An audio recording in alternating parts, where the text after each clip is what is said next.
সুপ্রিয় দর্শক, ষষ্ঠ উপজেলা পরিষদ নির্বাচন আজকে চতুর্থ ধাপে অনুষ্ঠিত হচ্ছে ময়মনসিংহের 3টি উপজেলাতে, ভালুকা, গফরগাঁও এবং নান্দাইল।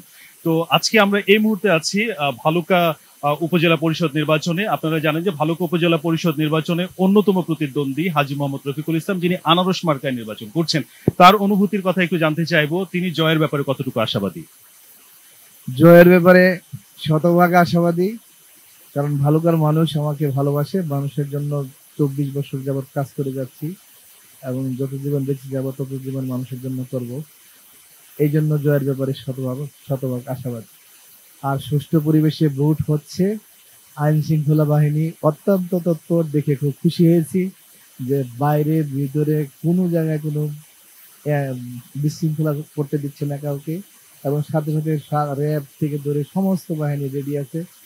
এটা দেখে খুব ভালো লেগেছে। তাদের সুষ্ঠু একটি নির্বাচন উপহার দিচ্ছে, এটাই আশা করি। অনেক ধন্যবাদ আপনাকে।